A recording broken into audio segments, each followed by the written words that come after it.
Good evening. I'm Ed Gallagher, and I'm president of the American Scandinavian Foundation, and delighted to welcome you to Scandinavia House, the Nordic Center in America, this evening for a very exciting program, Nordic American Connections, Conversations about Art and Design. This is a four-part series which brings together leading architects, critics, and scholars to discuss the influences of Nordic and Scandinavian design on America from the 1900s to today. It's a important program for us here because this is part of a series, as I mentioned, which is celebrating the 25th anniversary of Scandinavia House. This, our center, which was built and opened in 2000, designed by James Stewart Polshek, was and serves as an ongoing center for Nordics and Americans to come together and for Americans to learn more about the Nordic societies, about their culture, their history, their art, and of course their design. Since we opened in 2000, we have welcomed over 3 million visitors, and every year we present about 150 programs. So about 3,000 programs since we opened. We have remained throughout that time committed to the mission of the American Scandinavian Foundation, which itself was founded in 1911, and that mission is to further international understanding through cultural and educational exchange. Tonight, we're very pleased to welcome our speakers, each discussing their own particular viewpoint on the topic tonight, which is, of course, well-being and, I left out the topic, didn't I? Resilience meets well-being. The speakers are Daniel Baumann, who's a principal and design director at Henning Larsen, Daniel Sundlin, who is the partner at BIG-Bjarke Ingels Group, and Ingalill Wahlroos-Ritter, who is director of architecture for communities in Los Angeles. That's known as ACLA. And tonight our moderator is, and has been for the past 4 panels, Susan Chin, who is the founder and leader of DesignConnects. Susan herself has been the organizer of this, and we're greatly grateful to her, very grateful to her. And she has been very active in bringing together a number of the members who are here, who are members of AIA New York, as well as AIA Continental Europe. She is also the founder and CEO of DesignConnects. As with all Scandinavia House 25th anniversary programs, we're deeply grateful to Monica and Charles Heimbold Fund for exhibitions and programs, and to the many funders of ASF. We are a nonprofit organization entirely supported by contributions and by an endowment, and we thank all of our donors. And with that, I'd like to thank you for being here and turn the podium over to Susan. Susan?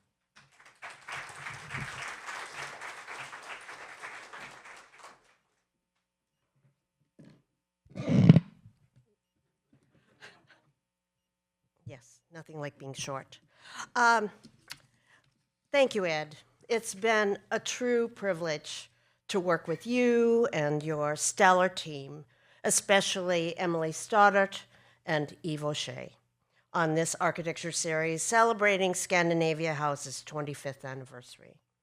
You and your team have contributed so much to New York City's cultural landscape with this extraordinary building, as you note, by James Stewart Polshek and Polshek Partnership, now Ennead. I also want to wish you every success, fulfillment, and adventure as you begin your next chapter at the end of the month. So let's give a round of applause to it.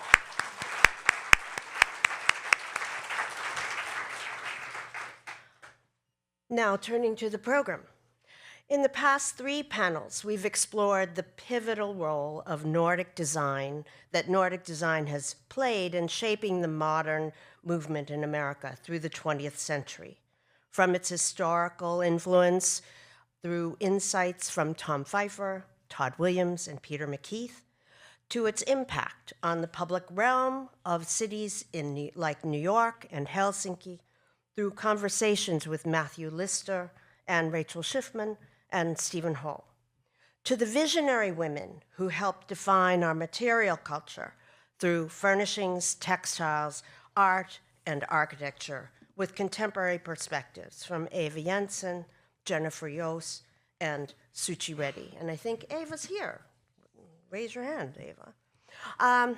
Nordic American connections have strengthened and expanded both through architectural discourse as well as global practice in the last 25 years. However, we need much more. We need to accelerate our impact on resilience, climate action, health, and well-being for a sustainable future on this planet. Mars and the moon might look nice at night, but I don't want to live there. So to that end, we'll hear from innovative design leaders whose work spans education, research, collaboration, and cultural exchange.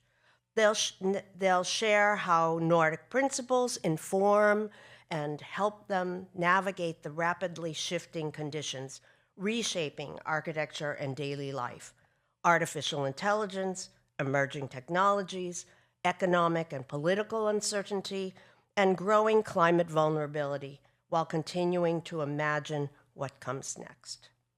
So as Ed was saying, our speakers this evening are Ingalill Wahlroos-Ritter, co-principal of W. Road and Architecture for Communities, whose leadership in architectural education, and I hear she's sliding out of that into a new chapter herself from Woodbury University, and whose social impact design bridges sustainability, community engagement, and public realm as she's a civic force across the nation and the globe.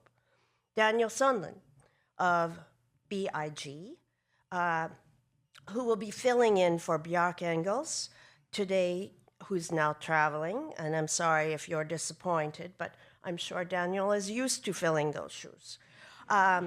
Daniel opened BIG's first office outside of Denmark, here in New York in 2010. Beyond their striking visual storytelling, his projects integrate public life and landscape across major mixed-use developments and tech campuses, from Google's Mountain View headquarters to Via 57 West, that kind of swoopy apartment complex on the west side, to Musée Atelier Audemars Piguet.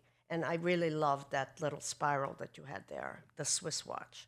And Daniel Baumann, Principal and Design Director Americas at Henning Larsen, the renowned Danish practice celebrated for its human-centered modernism and masterful integration of light, landscape, ecology, and public space. After my porch exhibition at the Biennale in Venice last year, I particularly related to his porch on the East Civic Tower in Raleigh, North Carolina. So our speakers will present in that order: Ingalill, Daniel S., and Daniel B. And extended biographies are available on Scandinavia House's website.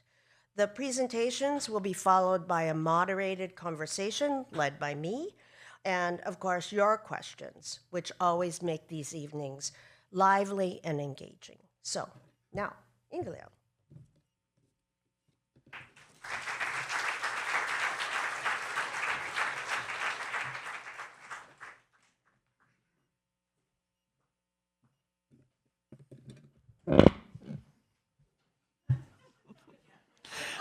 I think we only get taller as we go. So thank you, Susan, and thank you, Eve and Emily, also for all your help. I'm really happy to be here back in New York. It's been many years. I think I left just when this building was getting built, so I'm aging myself. And we were asked to give 10-minute talks, so I put together a bit of a manifesto. This is not my usual hour-long sort of overview of work, but I wanted to distill this into a series of questions that have really guided my work for the last, I'd say, 30, 40 years. So all my life, I've been told that architecture cannot solve wicked problems. Well, I disagree. It's no accident that Finland, a country that understands the power of design to improve daily life, is consistently voted the happiest country in the world. Good design is well-being. Good design builds resilience. But whose model? On the left, my family's home in the Åland Islands. On the right, my backyard in Echo Park, Los Angeles, unretouched. I'm a Swedish-speaking Finn. We are a 5% minority in a country of 5.6 million. After independence in 1917, Finland understood design as cultural self-determination. Well-being is intentional, resilience a response to an extreme environment. Invest in the collective and the individual flourishes. Education, healthcare, everything is designed down to the bastu brush. The everyday made functional and beautiful. I've spent over 30 years in Los Angeles, a metropolis of 12.8 million. In a country that valorizes the individual, our city celebrates the collective. A different kind of archipelago, of diasporas. Beauty here is unintentional, it's found. Two design logics, my work lives in the gap. Finland's values and LA as laboratory. Two internships for two francs. Two completely different answers to who architecture is for. Frank Gehry on the left, where I interned on the Disney Concert Hall, contributing to a civic landmark, the monumental, the public, a gesture that gave our city a there. Frank Israel on the right, propaganda films, an internship that educated me about underground LA, the anti-monument, designed from the inside out, where architecture is personal, hand-drawn, and alive. A repurposed warehouse invisible to outsiders, choreographed for the people working within. Not a landmark, a habitat. We need beauty in both. For 10 years, I founded and ran a gallery on Hollywood Boulevard, WooHo, a scrappy storefront in front of Alfred Hitchcock's Star. I produced over 100 exhibitions, always including student work. We commissioned photographer Jana Ireland to document the work of Paul Revere Williams. You can see the exhibition on the left. A man who designed 3,000 buildings in LA, homes for Frank Sinatra, Lucille Ball, the Beverly Hills Hotel and Nickerson Gardens.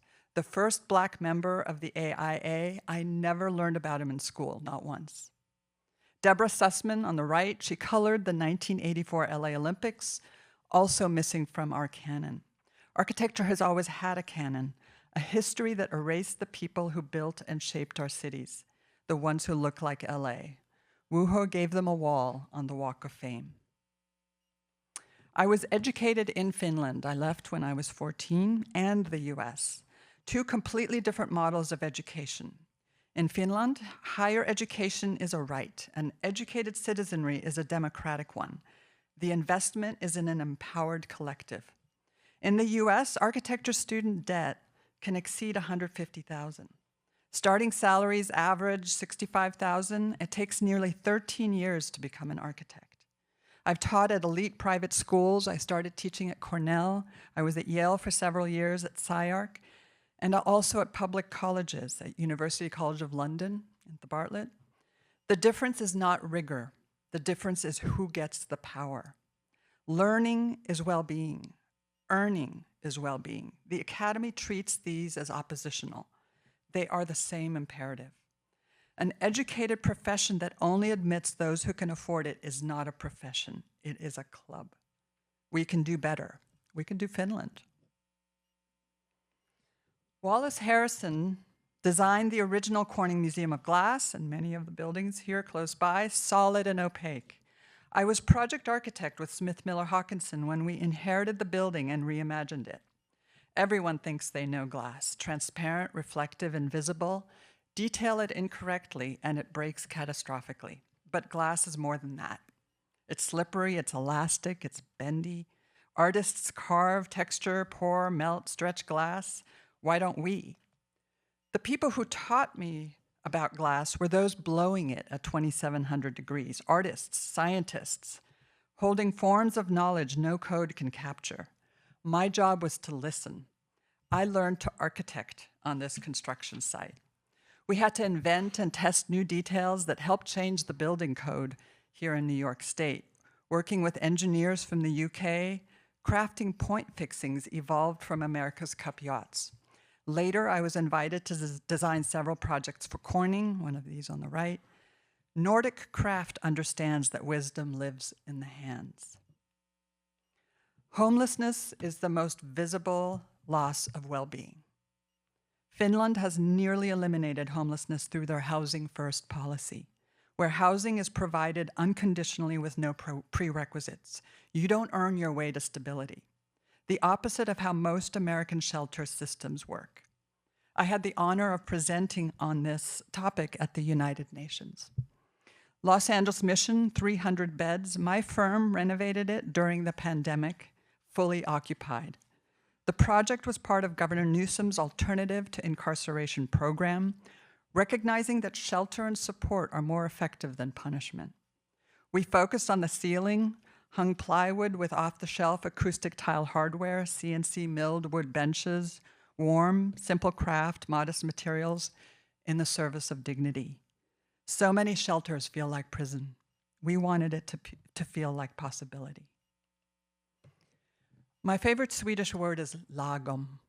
Enough, not too much, not too little, exactly right. Yes, grand gestures lift a city's spirit. Disney Concert Hall, our new LACMA. But it's the small ones that change daily life. Too often we obsess over the first and ignore the second. A large villa in Jeddah for a family of means. My firm made it luxurious and sustainable. Those two are rarely combined. A tiny ADU on the right in Los Angeles for 2 women who saved for 10 years to build it.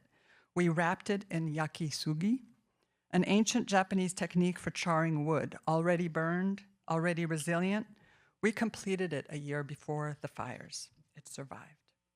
It's the 1,000 small gestures, the archipelago of ADUs that add to the strange beauty that is LA, not the icon, the increment.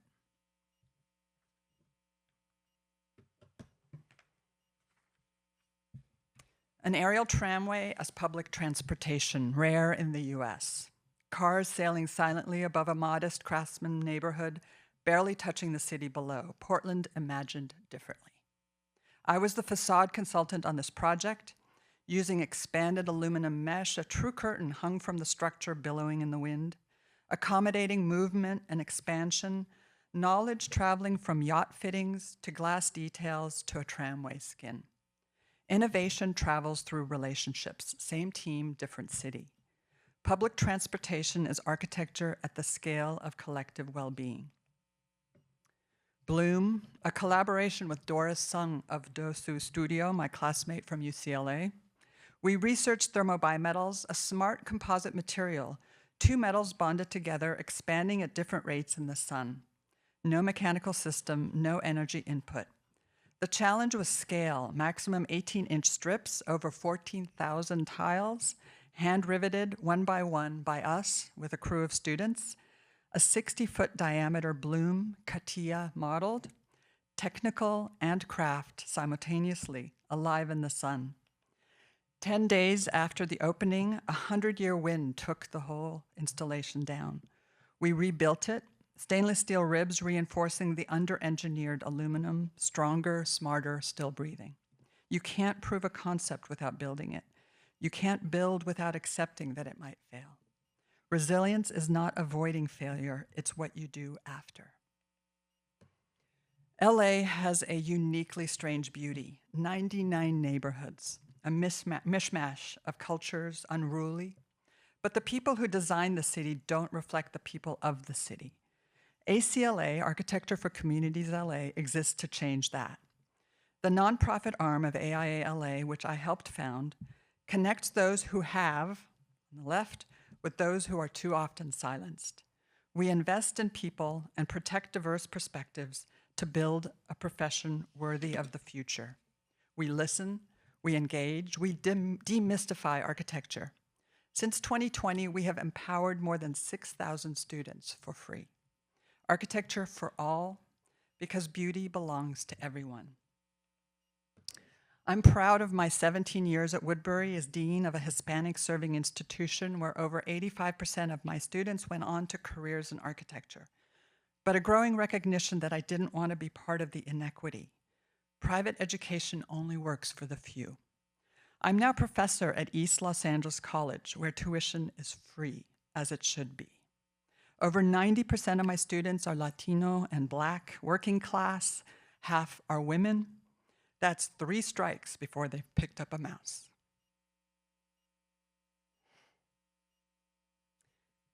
On the right, a project by my student Tashfia Ahmed, one that helped us win a $250,000 grant. Sorry,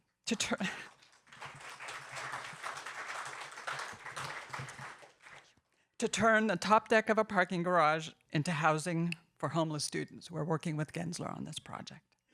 At ELAC, we're building the alternative pathway, not because we gave up on excellence, because we refused to give up on access. Optimism is a civic virtue. My students are not here in spite of the odds. They're here with full knowledge of them. The most hopeful room I've ever stood in is my classroom in East LA. Well-being is nothing without everyone participating. Those left out are the ones who can teach us most about resilience. Sibelius is beloved as Finland's national composer because he connected music to the Finnish people, their heritage, their struggle, their identity. Not to an academic elite, to everyone.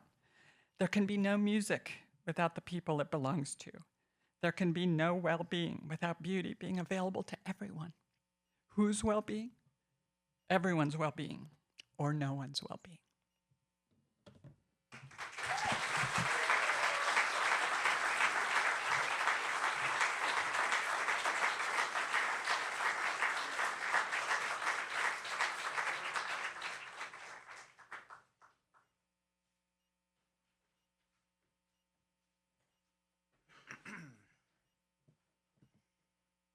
All right.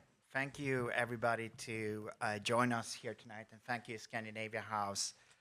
My name is Daniel Sundlin. I am a partner at Bjarke Ingels Group, and I'm going to share a bit about our philosophy and our projects today. I'm originally from Sweden, if you wonder where my funny dialect come from, but I do feel at home here in Scandinavia House. I've been here before. It's very exciting to be back.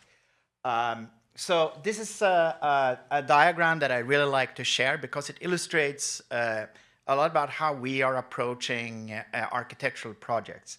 Historically, you had the great architect drawing a sketch on a napkin and handing it over to somebody to execute.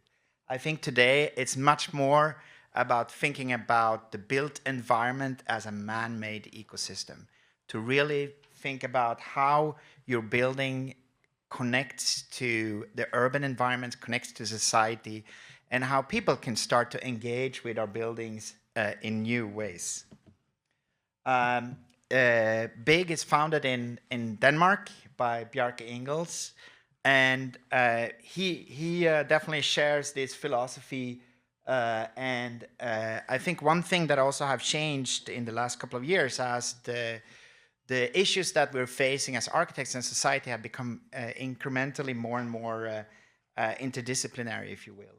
And Bjarke and the office have explored this idea of a Renaissance community instead of the Renaissance man. How can we create projects together? How can we invite different expertise? So every project that we approach, we're trying to think about it as a way to bring different perspectives together.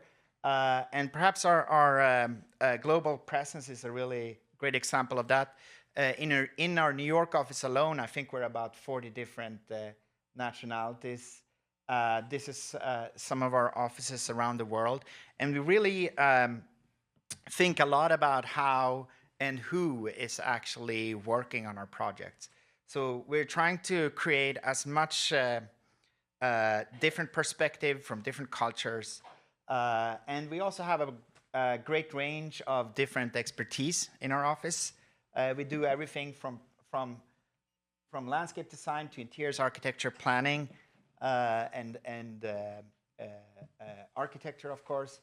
We work at many different scales. I do think there's something about personal and planetary systems. How can we address people where they are, but also thinking about how that impacts the bigger picture. So we love to work on different scales and learn from these different different scales and basically inform projects in different ways. This is a picture of Copenhagen. This is actually one of our first projects from 2002. So it's 24 years old, but I love this project and I love this picture. This is Copenhagen, the capital of Denmark. And you can see the harbor bath that we designed here in the lower corner. The harbor in Denmark used to be a place where people were very skeptical about going there, being around. It was really the backside of the city. Not so unlike the waterways in New York for 10, 20, 30 years ago. And we basically designed this harbor bath. And I think what was really exciting with this project was this notion that suddenly something that seemed inhabitable or seemed to be the backside of the city turned into the new living room for the community living there. This project really changed the perception, if you will, of different elements in an urban context. In 2010, we got invited to do the Danish pavilion in Shanghai for the Shanghai Expo. And what was really interesting about this was, instead of trying to capture the image of Denmark, we tried to capture the spirit of Denmark by essentially creating a totally bikeable and walkable pavilion. So we brought at the time, this was 2010, so we brought at the time the rentable bikes. You basically put the $1 coin into this bike and back in Denmark, in Copenhagen, and you can bike around as long as you wanted. So we brought that concept to Shanghai. We also brought the Little Mermaid, which was a very controversial move.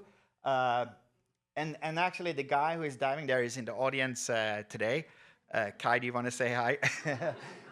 So we've also brought our entire office over here and harbor water from Denmark.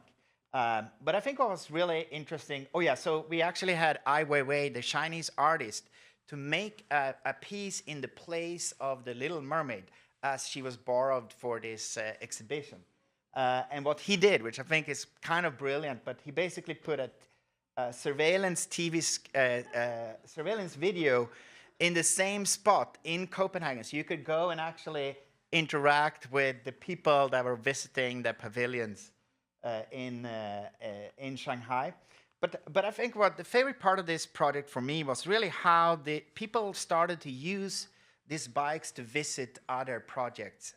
And basically the bikes became kind of the talk of the town, if you will, and people actually started to explore this whole expo in a much more effective and interesting or quicker way than if they had been walking around.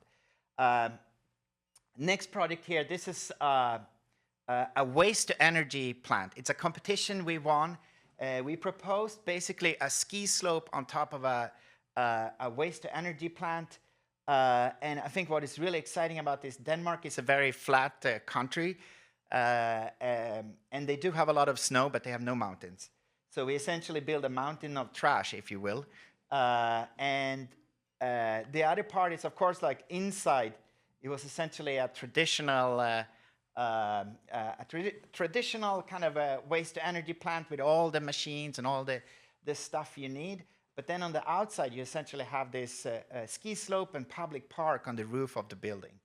And I will say, I think we spend 10% designing the building and 90% convincing the client that they should find an operator to get this ski slope going. They were very skeptical, as you can imagine.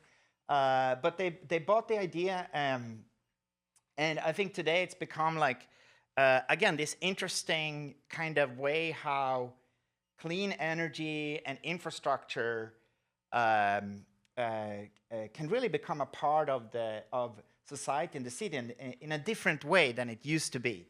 By the way, even though you have these smokestacks, and a lot of people associate smokestacks with something bad, but it's actually cleaner air coming out of this smokestack than the general air in Copenhagen.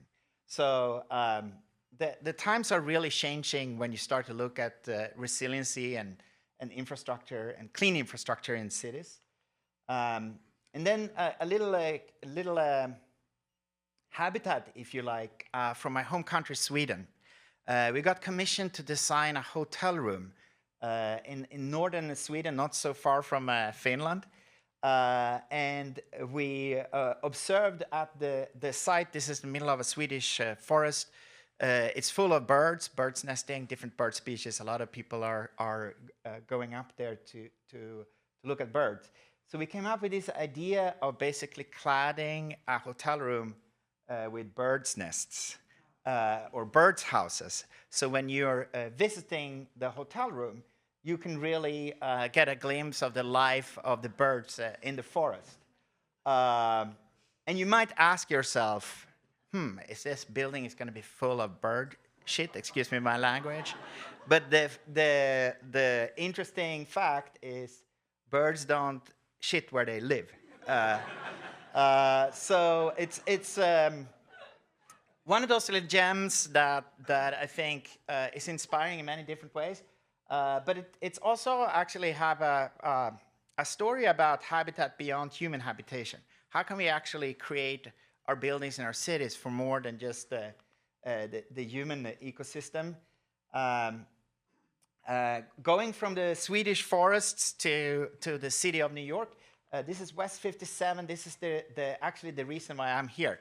Bjarke called me up one day in 2010 and said, "You got to move to New York. We have this project going on." And I was like, okay, I'm going to be for a couple of months, and then I head back. So it's been 16 years now. I guess that's what this city do to you. But I think what was really interesting was that we were asked to look at a site between old power plant and a sanitation plant and West Side Highway, a really difficult site. And the client owned the building behind the site. And they have tried several different building designs for the site. And we came up with this idea of a courtyard, because I find it very fascinating that the kind of community, the outdoor community scale in New York is very extreme. Either you have your own balcony or backyard, or you have Central Park. It's very few spaces in between. And I think one thing that European cities, and especially Denmark and Sweden, the courtyards are really serving such an important purpose, creating a sense of safety, creating a sense of community at a scale where you feel safe, but you still meet new people. And I think that was something we thought, can we combine the idea of a skyscraper with the idea of a courtyard? So the court scraper was born in that process. It's accidentally the communal space is exactly the same size or exactly the same proportions as Central Park, but just 10,000 times smaller. 2012, I was living in Lower East Side. Hurricane Sandy hit. I'm sure some of you were here during this storm event. I mean, it was an incredibly intense experience that we're in many ways actually still are suffering from. The city flooded, the subway flooded, all the infrastructure got damaged. I was in the middle of this kind of dark area, and it was very intense. I was like sitting and watching the news. I don't know if you remember, but there was one building facade that fell down, and then the power plant blew up. And that's basically when everything went dark. And I opened a bottle of whiskey and thought this was it. Because I was living in one of those brownstone buildings, and it was all shaking. So a year later, which was very exciting. I had no clue at the time, but a year later, we actually got invited by an initiative called Rebuild by Design to look at how we can create a flood protection system around the southern tip of Manhattan. And that led to almost now a 14-year relationship with the first portion of this that has been completed. It's called ESR, Eastside Coastal Resiliency. We've been working with 40 different agencies, communities around this area. It's all the kind of NYCHA project from 25th Street down to basically just south of Williamsburg Bridge. And I think this was really humbling and exciting project in the sense that we learned a lot about not only, of course, the technical difficulties dealing with storm events, but also understanding what parks means for communities. These folks, a lot of these folks, you know, they can't afford to go to abroad or go to Long Island. This park is really their weekend. It's their vacation. It's their second living room, if you will. So the kind of phasing of the whole park was very important. It's designed to a 100-year flood storm, which means that within 100 years, if you accumulate the sea level rise with a storm event plus the wave action, you get approximately 16.5 feet above the current water level. So the whole park is designed to protect the city. We planted 2,000 trees here. We got a lot of pushback in the beginning because everybody was saying, "Oh, you're going to take down these trees," but the existing trees. But of course, when the Hurricane Sandy came, it was not so much the water that impacted, but the park, but it was really the salt in the water. So the salt settles in the ground, and what happens is over time it actually how do you call it? It actually suffocates the trees. So they were all dying. The other aspect was the park was built historically to serve humans only, not thinking about an ecosystem. So there was only 3 different tree species in the entire park. And we actually introduced 40 different kinds of trees in this new park, thinking about how this can also work as an ecosystem. And I'm sure whoever of you guys who have a garden knows that plants of different kinds usually enjoy company rather than sitting by themselves, and they usually thrive more in those environments. But I can really recommend all of you guys to go and visit. It's such a dynamic park. It's a lot of people, passive recreation, active recreation. We like to call this social infrastructure. Instead of creating a big wall, we actually created a whole new upgraded living room for this neighborhood. And we also built a couple of new bridges to access the parks more elegantly. So from New York down to Baltimore, I just wanted to share this is one of our most recent completed projects, a student center, where the idea was really to bring the diversity of the neighborhood, the diversity of the program needs together into one project. We used mass timber for this project. Again, it's super exciting how in the last couple of years, from being this kind of boutique alternative, we now see mass timber being something that clients are willing to consider. And another interesting fact, as with all the craziness going on in the world, suddenly wood construction starts to become competitive with concrete and steel that have more of a global supply chain, if you will. So it's very interesting time to construct buildings today, because obviously there's a lot of challenges in the world, but it's also somehow there is new opportunities as well. And we designed it essentially around this idea that you have a big space with a lot of kind of nooks and crannies. So students can find their own space within this building, but it can also be used as a gathering space for larger get-togethers. And you can see how people are really like just occupying different parts of the building. We have some underground functions, some studios. And it's really become this lovely neighborhood amenity for the students in the middle of the neighborhood. And then just kind of I have 2 more projects. How are we doing on time? Yeah, I need to wrap up. Okay, good. So this is really exciting for me. We love this kind of old infrastructure. We got asked, a guy actually who lived over here. One day he was looking out and he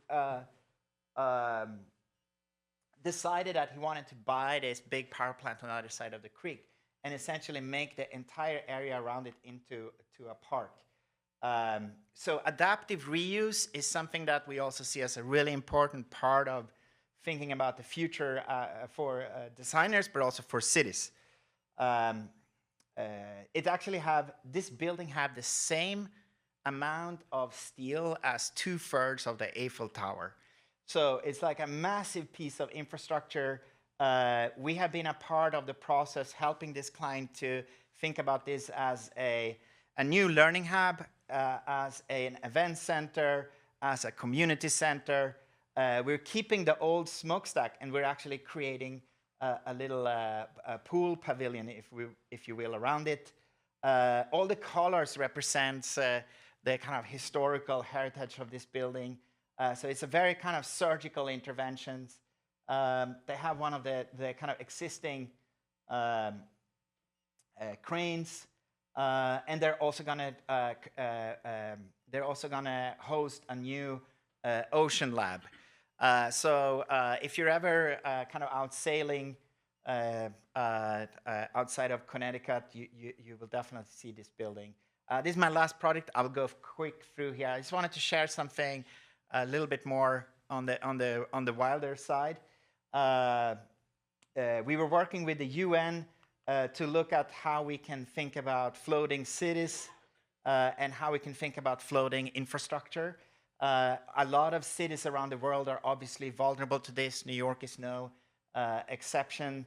And a part of that process was really about learning from communities, learning from nature. How can we actually organize ourselves in more sustainable, adaptable ways? And of course, food and how we eat is a big portion of how we need to kind of integrate more systems into our cities.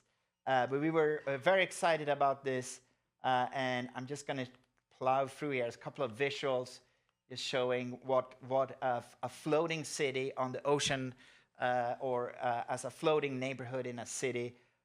We hope actually, we're in discussion with the city of New York to bring some floating student housing here.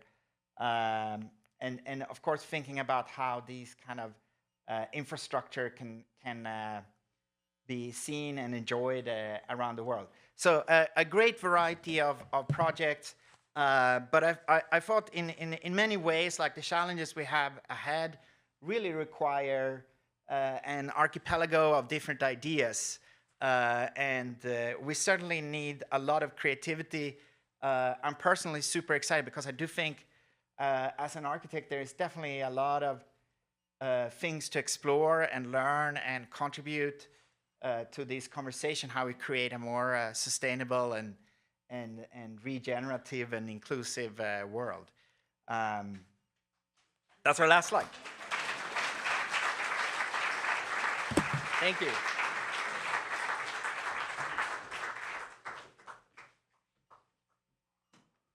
Thank you, Daniel. I'll try to follow that documentary with, if I can.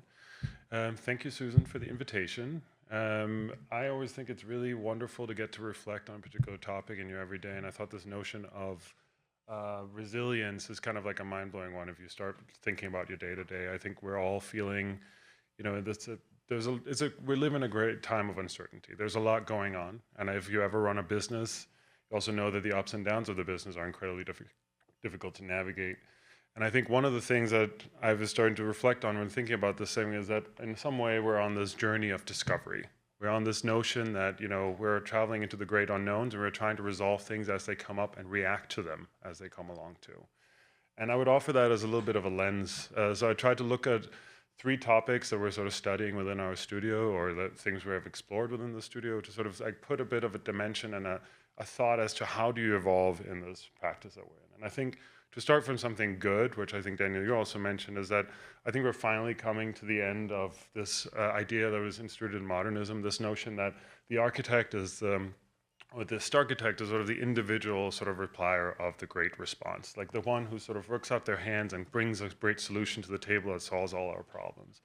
And I think the reason that we're coming to the end of that is because the problems that we're facing are super complex. And like the solutions are coming from a much broader horizon of people than just an individual person. And personally, I'm quite excited about that, because I think the idea of the singular genius is a bit of a hoax. And so I want to highlight this project, which I think on the trajectory that we've been in as a studio really played quite a pivotal idea. And so this is a museum of archaeology and ethnography outside of Aarhus in Denmark. And I think when we did this competition about 10 years ago, when you read the competition sort of explanation, it was all about connecting the past to the future. It was about sort of creating this ephemeral connection between the dig below and the world above.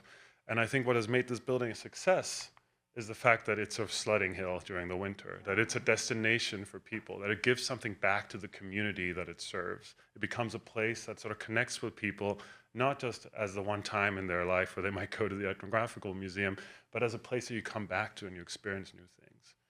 And I think that sort of put us on this trajectory of thinking about architecture as something that gives something back on a multiple level to people. This notion of resilience over time, as like if we invest in a building, it needs to do more for us than one thing. It needs to be a Swiss Army knife of solutions. And I think right now in this day and age, especially here, like we're talking a lot about the infrastructure that serves our world, like the data centers that are impacting communities. I think this approach, we sort of tried out on a piece of infrastructure. This is a water treatment plant we designed in Ingels outside of Copenhagen. It sort of integrates with the landscape. What we did was we cut it in half and we created this sort of route that goes through them where you can see the process of the water being treated. So it turns its face towards the public, and it sort of in a way creates this sort of notion where back of house, the infrastructure that enables us becomes front of house. And it becomes this thing that you can go and you can explore. It's this weird object in the landscape that sort of gives you something new every time you come to it. So in a way, I think resilience is sort of this notion of building in and coming in with a bit of a Robin Hood approach to how do we want to engage with the country, the places that we're at, and how do we respond to them. The first project I did when I came over back in 2018 from Denmark and was Mission Rock in San Francisco. It's a project that was quite pivotal to me personally in terms of how we approach the design process. And I think this is, as I said before, it's a super complex time, and I think it requires us to think about the design process in a different way. So we designed the white buildings. The white building here, which is a commercial building, we're appointed along 3 other architects working together in a cohort of designers coming up with a vision for this district. And the first thing that the client said to us is that they want the ground plane to lead. And so we embarked on this creative process that was 4 months long, co-design, where we met every month. We sort of developed ideas together. We came up with these neighborhood goals. So taking aside the architecture hat for a second, what are the urban goals for this place? How do we develop the ground plane together? How do we get the buildings to respond to each other? How do we make this a place that sort of becomes a place from day one? And sort of we developed an architectural language. It was really focused on this idea of the rocks. We sort of started thinking about, well, what does that mean? Like how will you start thinking, different designers start thinking about different buildings. And then through that process, the buildings started sort of shaking in sync in a sense. And it became not about the buildings themselves, but it became about how they responded to the overall public realm. What is it the experience from street level? If your building does this, how do I need to respond? And it became a district-wide conversation. And I think in a sense, to me, that is the future. The future is this notion that it's a collaborative process to design. It's picking up an idea from someone. It is developing that a little bit further. It is sort of modifying it into something that actually starts responding to more challenges than just one. And the second part of that we've explored quite a bit in our studio is this notion of research and the role of research. So this is Climate Cover. It's an urban heat shelter. It's a pilot project that we did with the University of Pennsylvania. They developed this radiant cooling panel, which runs on solar energy. So we partnered up with them to design this structure, which is designed for disassembly. It sort of takes some cues from old beach chairs, if you remember them. And it's sort of this notion that it can be deployed all over the city as to cool down urban spaces. And the way that it works is that it basically has this cooling panel that runs on cold air that cools down the air around you. And so in a way, like this one little project, doing little small things are not going to change the trajectory of the world. But I think it sort of just drives this notion of discovery, the sense that, you know, within every project, there is this one little goal that you can ground into. And if you can scale that idea, it really starts becoming impactful. So I want to give an example of a project where we did that. So this is Feldballe. It's a little school. It's 2,690 square feet. It's tiny. It's 2 rooms. And it's built with these like small compacted hay straw modules that are eco-cocoon. It's a ready off-the-shelf product. We did this as a pilot project this is Magnus, the project architect from the site, putting this together on site. And again, it's a tiny little project. It doesn't change the trajectory of the world, but the building is made out of 90% biogenic materials. It acts as a carbon sink. It won't have a big impact on the world, but this project might have. It's 1.6 million square feet. It's an enormous piece of infrastructure that sits in the landscape. It's a logistics center for Bestseller, which is a Danish fashion brand. It's in Lelystad, outside of the Netherlands. It's basically where Bestseller gets their goods in from Rotterdam on ship. They ship it to this location. Things get stored, organized, and they get repackaged and shipped that out. And they wanted to make this a pilot project for a low impact system, for a low carbon building. So what we worked with them on was basically designing it as a mass timber structure, and then using on the facade this compacted straw module to really become a facade element that overall helps reduce the carbon footprint of the building. And the way we got them comfortable with that was taking them to that tiny little school where you could sort of see it in use, you could test it, we could have data on how it performs over time. And I think if we can think about research as this little thing that you do on the side, where you do a tiny little thing and you try to scale it up, that actually starts becoming really impactful. And I think to me, what's personally really exciting about this, and this is a shot going through the building as you see the structure coming together, is that by committing to this process and by committing to the process or to the materials, there's a beauty that emerges out of that that is really quite distinct. And this notion that by creating impact, you start rethinking your idea of what beauty is, especially in architecture. And I think that's quite exciting. This is another project where we try to do that in a different way. This is at Rice University, where we got a commission for 2 colleges and a servery. And on one of the project meetings, one of the campus folks basically said, like, oh, we should go look at the boneyard at some point. And my ears sort of pointed up, and I was like, what's the boneyard? And the boneyard is basically this place where materials go to die. But it's like a treasure trove of old stuff. This comes off of the old geography building, facade panels in like 18 millimeter granite that was sort of taken off and sort of saved here. Lots and lots of brick. And we started to think about, well, how does this inform the building that we're designing? And of course, the building that we're designing started gaining from the texture, from the experience of finding those materials, and it's also started adapting some of those recycled materials in the project themselves. It started using some of the live oaks for the ceilings and the walls and the interior, started rethinking how those materials could be grooved to sort of make them the granite more contemporary. It started being like something that added warmth and tone to the interior. So the project is still under construction, but some of it you can see how it sort of moves along. But this idea of like finding something along the way, grabbing it and holding on to it, I think is, to me, very exciting. So this sense of like a change of materiality or committing to a process, I like to think about this project as something that also exemplifies a bit of a shift. So this is the world of Volvo. It's an experience center for Volvo cars. Again, Volvo had a notion of really wanting to create a building that had a face of sustainability for the car company itself. And then as part of the design process, we committed to a mass timber structure. And I think as part of that exploration, really what became the design was the timber. It was this notion that the design itself becomes the design of the structure in the same way that the old cathedrals were basically the structure itself. The materiality becomes the design. And the transparency is basically wrapping everything that is the structure itself. And to me, where I find that that is particularly exciting is that, you know, when I started at Henning Larsen in 2011, this was the ideal. This is our Ministry of Foreign Affairs in Riyadh in the 80s. And the ideal was basically the A-material box. It was all about daylight and that singular experience. And I think that's a beautiful idea to strive for.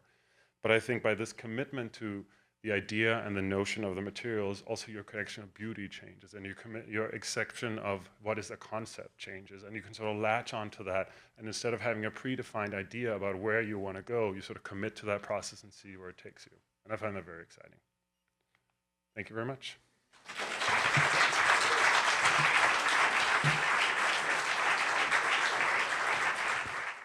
Great. Thank you so much. You all bring such different perspectives to our evening's conversation and ways of exploring resilience through your examples and also through your thinking. I feel like you've had shifts in, I mean, your work has informed kind of the shifts in your practice. And I don't know, I'm really inspired. So, throughout this series, we've explored Nordic ideas of resilience, well-being, public life.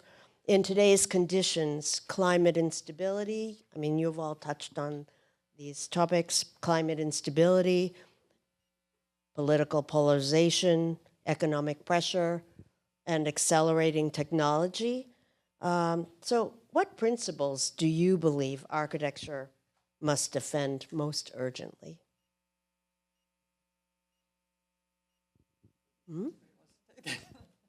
I could try to start. I mean, I think one of the things that I really think is urgent to defend is this notion of trust. Like I think one of the things that I find we spend a lot of time building up in the practice is this trust with the client for us to help them make decisions. And I think one of the things that's really under, let's say, erosion is a little bit the trust into the architectural profession as a whole.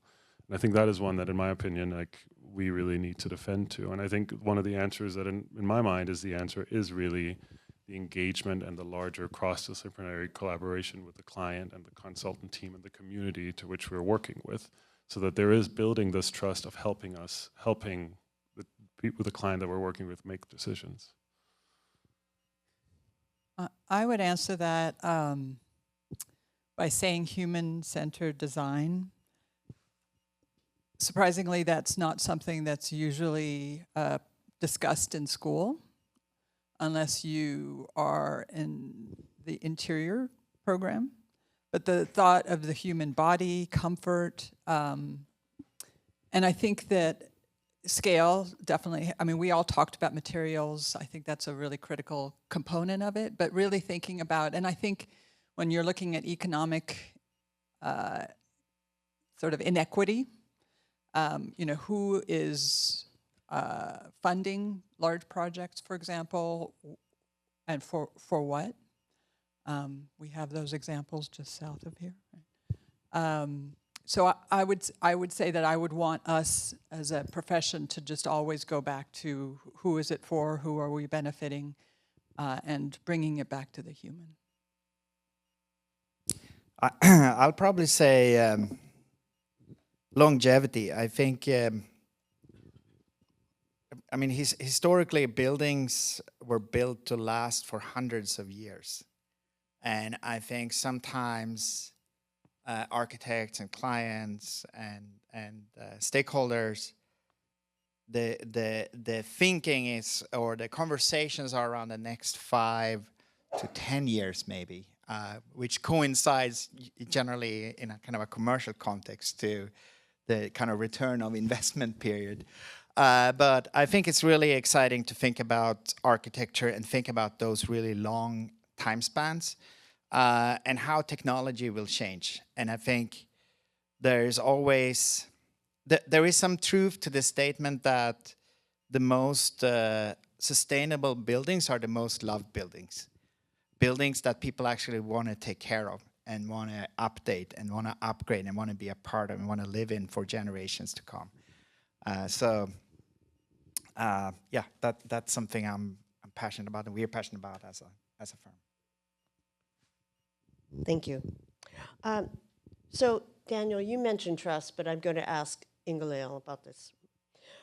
Much of your work, Ingalill, has depended on collaboration with communities. And at a time when public trust in institutions is increasingly fragile, how can architecture rebuild that trust? And I guess, Daniel, you can think about this too, and agency at a local level.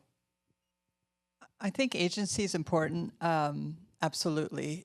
You want residents to feel like they're part of the rebuilding. For example, and I can give a couple examples from Los Angeles, for example, LACMA, the new building that we just built. And I think I'm totally in love with the building. Don't get me wrong. I don't think that the institution did a very good job of working with the community to talk about what is it that you want. I think it's exciting that the building was built at the same time that the new subway came through, and suddenly we have, I know this is so non-New York, but we do now have a metro system. I left LA, and when I came back to LA, we had a metro, 3 lines. But I think that, so all of my work is answering that question. How do we empower the community? And I think for me, that answer is also giving the residents the tools, right? Partly the language, because we tend to alienate people sometimes with our jargon, but also understanding the power that design has to improve their lives. And that's what's exciting to be in East Los Angeles, to be working with these students and helping them understand, and every last one of them wants to give back to their communities. That's not, when you teach at other institutions, that is not the norm. And so it's really exciting to be participating and helping students understand that how they can participate, not just as designers, but as I mentioned, Los Angeles is a very complex, 99 neighborhoods. It's an ungovernable city. And so the city, the councils are super powerful, and having then an empowered constituency and residents who understand that these conversations about infrastructure, about city building, about architecture and design happen in those rooms, and how they can actually participate in those, whether they continue in architecture or not. I think that's for me, my commitment. So it's also teaching people what they want and what they need, or how they feel about something, not just saying no. In many cases for us, it's the community is always just about saying no. So how do you get them to say yes? But I want to emphasize, though, we need these people as part of our, it's not that we're teaching them, they're teaching us. Because and the multiculturalism is one of the things I love so much about LA. And taking those things from those other cultures and bringing it back, I think is so vital. And I think that our profession is not going to survive without that kind of diversity and understanding of other ways of living, other ways of, lightly on the earth, using resources wisely. Community working, having family structures that are radically different than the norm here in the United States. So I think there's so much for us to be learning from these voices, and they're missing right now from most of the power structures.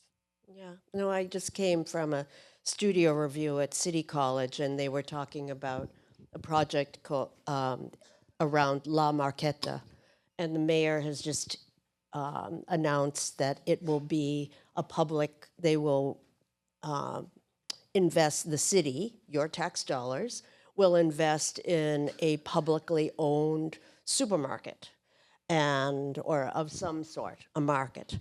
And I had worked in this community before, and when I was at Design Trust for Public Space, and we talk about food deserts and what this could be as a market community and a hub and good nutrition. And I found that a lot of that community, because of most of them live under the poverty level, right? And so they are vegetarians. And, what could be more resilient and healthy than a plant-based diet? And those are things that you normally don't think about in a poor community, and how people are lifting themselves up. Sorry, I'll get off my little soapbox. Daniel, you know, BIG's work often projects a sense of optimism and possibility that feels increasingly rare today. In an age defined by climate anxiety and political fragmentation, does architecture still need utopian thinking?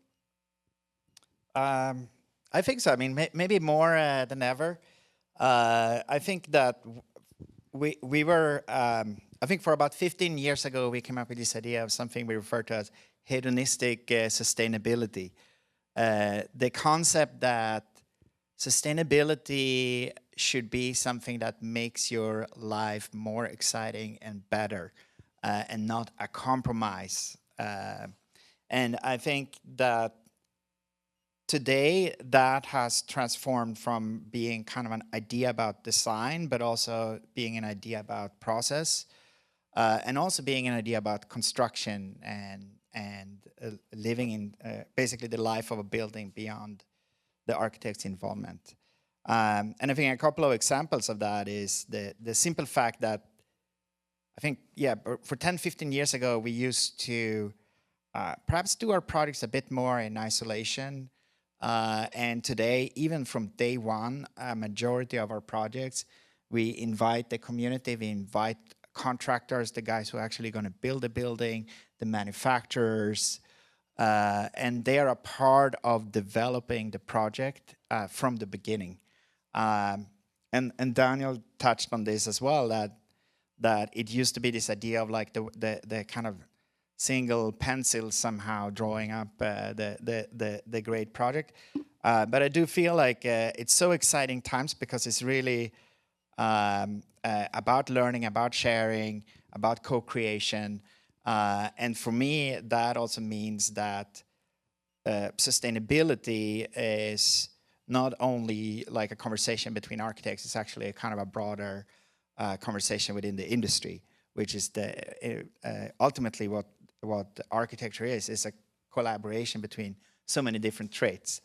The other piece of it is I think also this idea of materials and where materials come from. We recently published a whole series in the architecture magazine called Domus, focused on the journey of materials and the quality of materials in our buildings and society. And I think it also ties into this idea that real materials tends to impact people in a lot of different ways, and tends to be something that you want to touch, that you want to be a part of.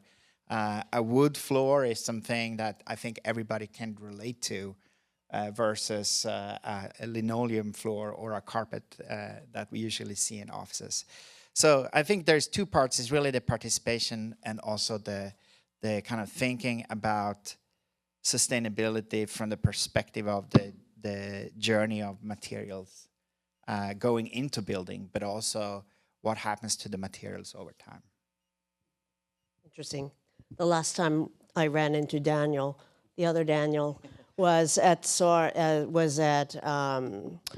the Architecture and Design Film Festival showing of Materials Matter and Soren Pillman, his intervention and reuse of existing materials in the Danish pavilion at the Giardini in Venice at the Biennale, and that whole process. But it also made me think about, Daniel, you're going to the boneyard at Rice University, and in school we weren't taught to reuse or rethink about what these solid materials, bricks and stone, and how to really design for that, right?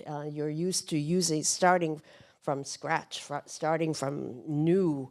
I studied preservation, and I never knew what new brownstone looked like, why it was so beautiful, right? I only knew the one that was falling apart.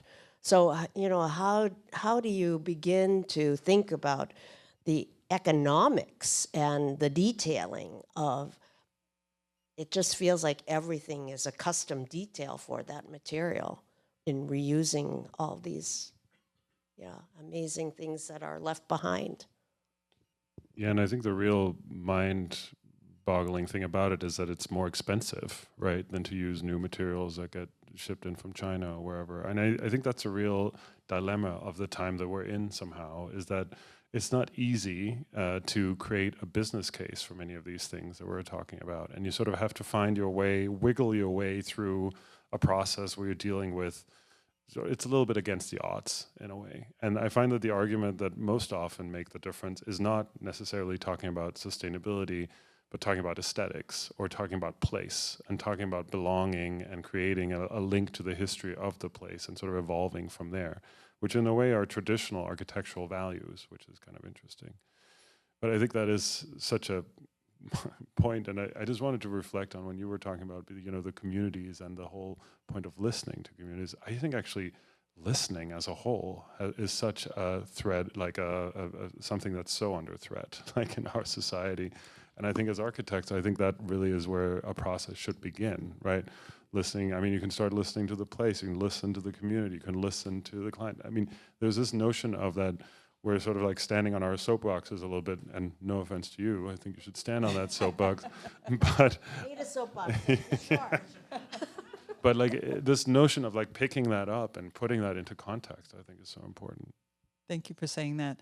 I did want to add to that conversation. There's a niche sort of thread happening in architecture where people are saying all the buildings that have been built are built.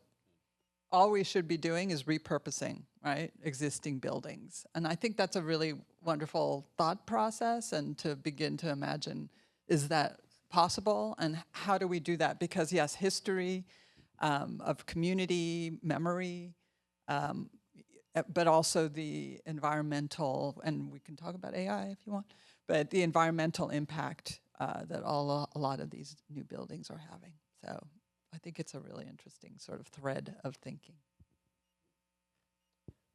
I think that we should probably open it up to the audience. So I am going to ask you to raise your hand, get up, and we're not going to bring the mic to you. We will repeat your question, so speak loudly.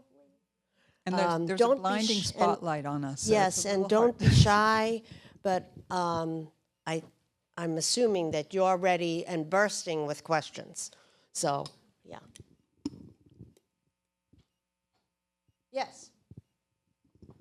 To what degree could you talk about the cultural differences between Scandinavian societies and U.S. societies, and how that has really helped Scandinavian society achieve so many great things socially? I mean, I'm speaking as a person who's a Swedish American with some Swedish roots. I'm very American. I have some Swedish cousins who I see, and I see a lot of cultural differences between us. I mean, America is very much the individual, and I see in Sweden, for example, I see much more identity with the group, the greater well-being of the group, how we can band together, help each other. I don't know if that goes back to the Viking tribal days or how that works, but I see them as very different ideas of society. So how have you noticed that in the U.S., and how have you adapted your ideas? How have you kind of, made the transition? I don't know if it makes sense as a question. Okay, if you could repeat the question, and I'm going to turn to Daniel Sundlin Yeah. because he's Swedish. Since you were mentioning Sweden, no, so I think the question was essentially, obviously, like Scandinavia have a much more communal kind of, let's say, communal culture, a shared culture, a shared kind of a vision, if you will, as a people. And obviously, United States is built on diversity and different people with different goals and different kind of different ideas how to shape a society. And I think obviously like we both have a lot to learn from each other. But I think in the end of the day, I think that notion becomes more and more blurry with the kind of global scene. I mean, the fact that we're here, you have Swede in a Danish company working with 40 different nationalities in New York on American projects. So I think that for me, it's really a journey of bringing the European or Scandinavian values into the conversation here, showing a different perspective, showing that there's a different way of doing something. And also what is interesting is we have a couple of American partners in our office in Copenhagen, and they are bringing some of their thinking around diversity and individualism into the projects we're doing over there. So no, I think it's really like it's getting more and more blurred and not so well defined. But again, like Sweden is a very homogenic society. There's no doubt about it. It's one culture, one society, is on the kind of fringe of Europe, and have never been like an important trade route or anything. So it's been a very like a very long history of just like doing your own thing. Yeah, I wanted to also touch on that as the Finn, which is a little bit different than the Scandinavian countries. As you know, Finland has a very long border with Russia, and in 1917, Finland declared independence from Russia. So that's not that long ago, a little bit more than 100 years ago. But it was a very intentional decision on the part of the nation, and it was a top-down decision that design would make Finland stand out and be different from its former, the country that had controlled it for several, about 100 years. Previous to that, this was the country that was. But I think that's really interesting, that there was an intentional understanding of the power of design to create identity for people of a country, of a new nation. And I find that really stirring and very beautiful. And so everything is designed, and everything is, you know, there's the natural material in Finland, of course, and I obliquely referenced it, but it's not dense at all, and there's lakes everywhere, and everybody has a second home in the forest or in the skärgård or in the islands, and so there's this connection with nature that's very palpable, and I think all the Nordic countries share that also, that appreciation, you know, the friluftslivet, the living outside and bringing that into them. So I feel that's also very Nordic, and something that all of the countries share, is this understanding that health and sanity comes from spending time outdoors, and then finding ways to bring that outdoors into the inside. Yeah, as a Dane, like trust me, I've been thinking a lot about why we are so different the last year and a half with the whole Greenland debacle happening.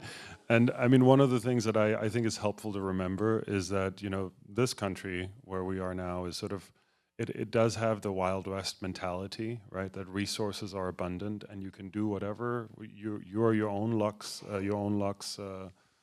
person, and you can make it happen if you just work hard enough. And I think it's helpful to remember that in Denmark in particular, the history is 500 years of military defeat in a country that gets increasingly smaller on the map, and where what's left is that there are no resources, and there is a lot of, you know, coastline, and there's, you know, you have to look inwards to find those values and create those systems that enables you to process. And I think design was one of those things that came out of that process. So I sometimes remember thinking like, well, you know, I think it's helpful, but I don't think it's necessarily something that, you know, is helpful to Europeans to understand what's going on right now in particular. But what I do think is helpful is to remember that, you know, design is a vehicle for enabling some of those connections that have sort of, when things are under threat, that is a vehicle to sort of help mend and put together things that have been broken. And I think that is a little bit like some of the aspects that I'm finding and I'm trying to convey in the little talk is I do think that design and design process is a vehicle for sort of mend some of those community rifts or some of those environmental rifts or some of those things that I think we're seeing. Thanks. Another question? Yes, here.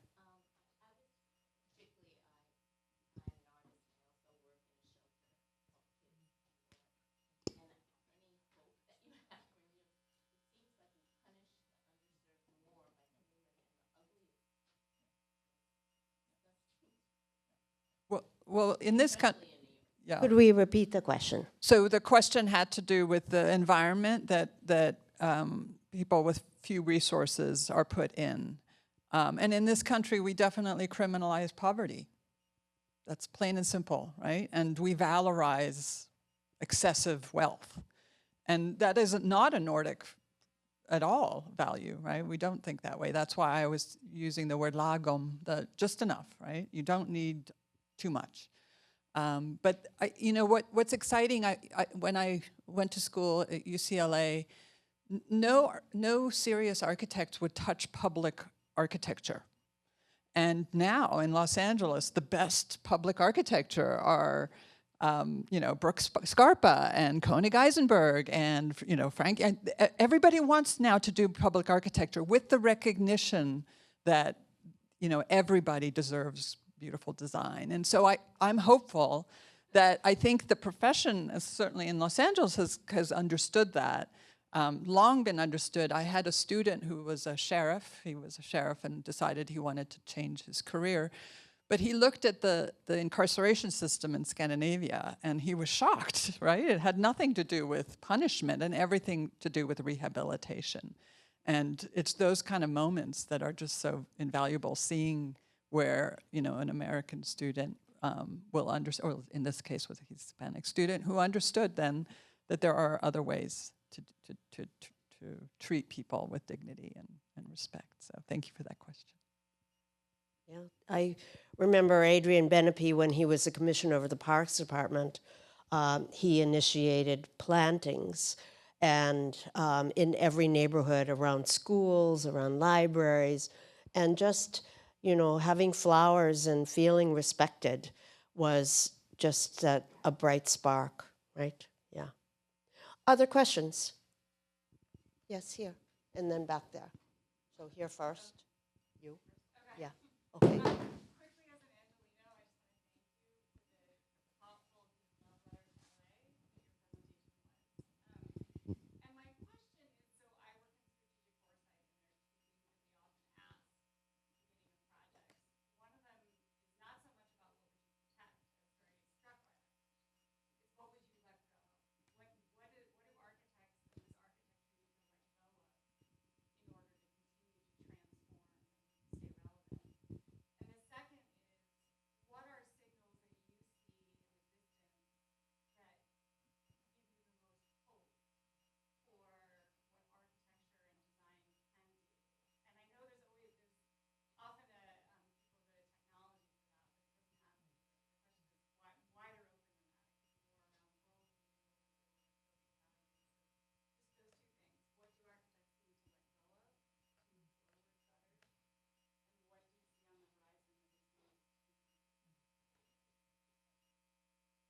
Was that directed at me? So I will tackle, start the conversation. So what would you let go of, As and what gives you hope? Okay, well, what gives me hope is the students, and seeing where their hearts are, and seeing how they want to bring their lived experiences into the work.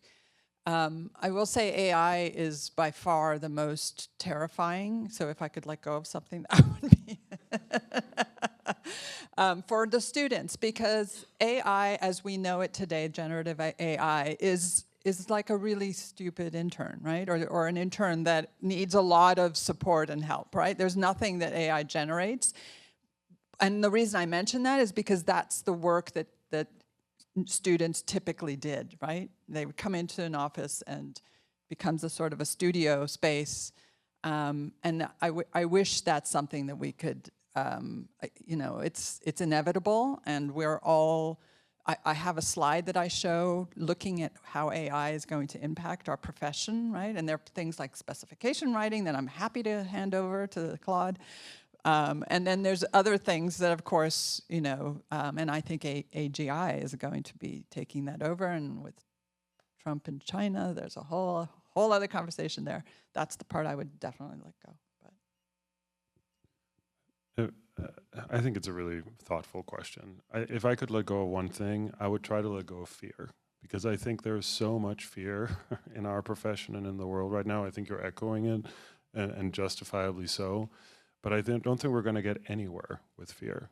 I think we have to live with that, and we have to move on from it, and we have to embrace AI and move through it so that we can, you know, use it to write better specifications, as that is it, to get better environmental buildings and to do all these things. And I think it's at this point holding us back because we're so worried about everything.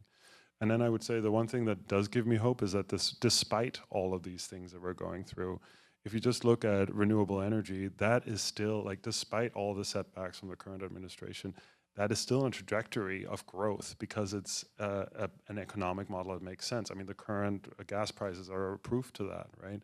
So despite all of that, that gives me hope. And I would say cities give me hope. Like the big cities of the world, where 60 or 70% of our world lives, they are moving in a greener direction. We can feel it in New York. Like, it's not the cataclysmic jump that we need, but it is a trajectory that's moving us in the right direction. I think we need to focus on that, because the future is not made somewhere in rural somewhere. It's made in the places where a lot of people come together, and there's high impact of what we do. Yeah. No, I think I'll probably let go of the modernist project in the sense that like I do think this idea that as technology getting more and more organic and basically sharing more and more qualities with humans, like AI. I'm actually going to counter your AI statement. Even though I agree with it, and personally a lot of fears and would probably be out of a job in 5-10 years. But I do think it's a really fascinating time, because architecture have been driven by this idea that machines can do the work of building cities. I mean, we're already, in a way, have been giving up the human side of architecture by letting products and big machines coming in and just pumping out different like modules and putting them together and putting architecture together. And I do think like there is something really fascinating about the opportunity of bringing affordable craftsmanship back into the industry. And I know today I think we're seeing kind of a very crude embryo of the potential. Some folks have 3D printers at home, they're trying things out. We have some stumbling kind of robots on our social media channels. But I think that's also how like change starts. It's not pretty and beautiful from the beginning or working very well. So I do see like this idea of democratization of design, and I see this idea of you can be one person can sit and create this community of thinkers or community of different agents, and then that can you can basically put them inside of a robot in a couple of years potentially, and that robot can go out and make you an affordable, beautiful piece of sculptural wood beam or a carved element for your architecture that is relevant to you. So I'm super optimistic. I do have a lot of fears, but if you look historically, I think it's interesting. Somebody said, and I'll end on this note. Somebody said like when the the camera was invented, everybody feared that art would die, right? Because up until that point, art was about doing portraits and doing mimicking reality as much as possible. But what happened was that there was this kind of incredible creative wave of all the art forms that we today know as Impressionism or Cubism, and all these different creative ways of, or different kinds of art got born out of that new technology as a counter kind of wave. So I think I'm very like optimistic that humans will find a way to make something exciting out of AI. But I also it's probably going to be a lot of issues as well. But there's no news there. I think that's kind of what being a human is all about. Yes. Well, I hope, Daniel, that AI will not take over our profession. I think that we definitely still need the human directing the robot Maybe, yeah. Oh, yeah. instead of the robot directing us. I think we've reached the end of our time. I'm so sorry that we're not able to entertain your other questions, but Ed, will you close us out? Susan and Ingalill and Daniel, thank you all. It's been a great evening and truly inspiring to hear so many different points of view, but I think a certain consensus about a lot of stuff. So it's great to have you all here. It's great to have all of you here. And Susan in particular, thank you for your good words and for organizing a terrific series. Again next year, we hope. Okay? So thank you and good night.